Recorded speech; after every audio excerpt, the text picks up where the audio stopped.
आपने अभी कहा, और कथा में मंदिर में सिर ढक के जाया जाता है, तिलक लगा के जाया, ढक लो ढक लो, तिलक लगा के जाया जाता है।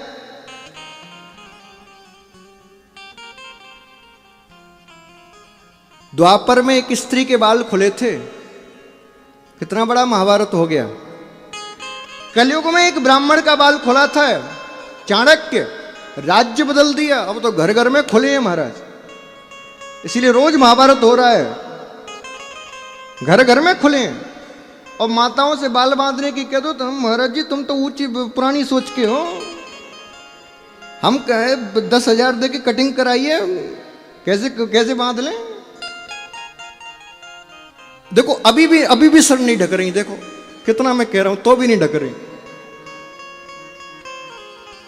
अरे महाराज पार्टी में जाओ तो मेरे जाने कैसे जाओ, लेकिन जब कथा में आओ, किसी गुरु के पास जाओ, मंदिर में जाओ तो हाथ जोड़ के निवेदन कर रहा हूं, सिर ढक के जाया करो,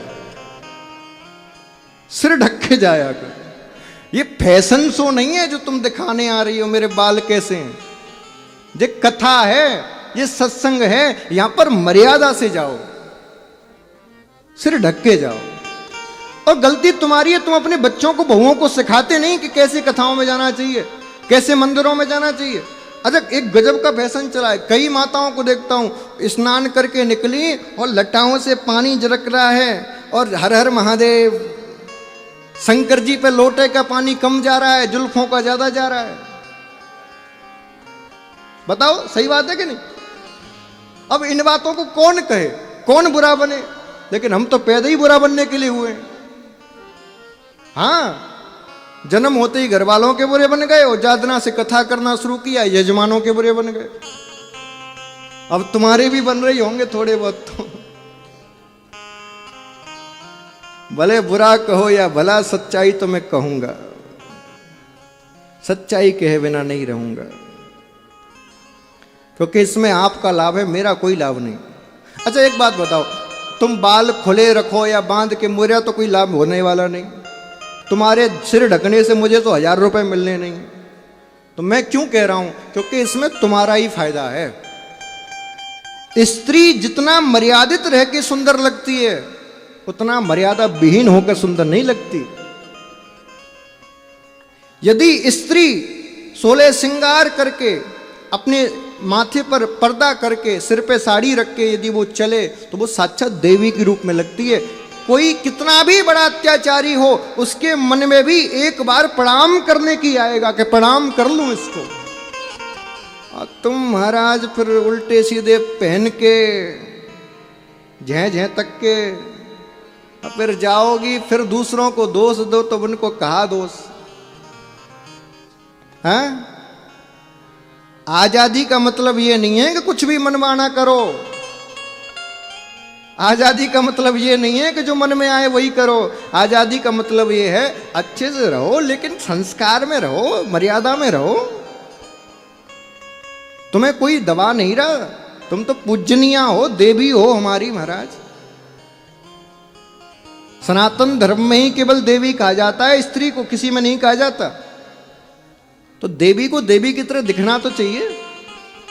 अब तुम सोचो, दुर्गा पूजन में देवी माता पूरा लगती हैं कि नहीं।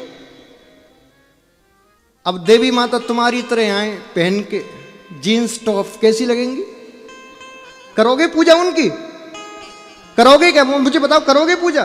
तुम कहते हो ना कि कपड़ों का कोई प्रभाव नहीं पड़ता, सोच में होना चाहिए। मैं कल जीन्स पहन के आऊं, तुम महाराज जी कहोगे? बोलो बोलो। मैं कल इन बालों को ऐसे करके पोम्पी स्टाइल में और इतने हरे इतने पीरे, एक हाथ में सिगरेट लेके फिर आऊं, तो महाराज जी कह के चरण छुओगे मेरे?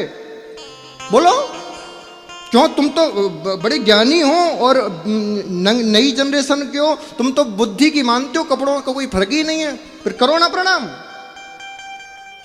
ये केवल मूर्खता भरी बातें हैं कि कपड़ों का कोई प्रभाव नहीं पड़ता। वस्त्रों से बहुत प्रभाव पड़ता है। अच्छा, वस्त्रों से प्रभाव नहीं पड़ता तो इस सरकार ने ड्रेस कोड क्यों बनाए कि फौज में यही ड्रेस कोड चलेगा, पुलिस वाले यही पहन के आएंगे, डॉक्टर यही सफेद कोट पहन के आएगा? क्यों बनाया है ड्रेस कोड? यदि कपड़ों का प्रभाव नहीं है, कुछ भी पहन के जाओ। और घर में तुम्हारी जो बहू है उनको भी जीन्स पहनाओ। फिर जब कपड़ों का प्रभाव पड़ता ही नहीं तो पहनाओ। बेटी जीन्स पहन ले तो कोई बात नहीं, बहू पहन ले तो आग लग जाए। क्यों? वो बेटी नहीं है किसी की? बोलो। बहू को सुधारने से पहले बेटी को सुधारो, क्योंकि बेटी सुधार दी तो बहू तो अपने आप सुधर जाएगी। पहले बेटी को सुधारो।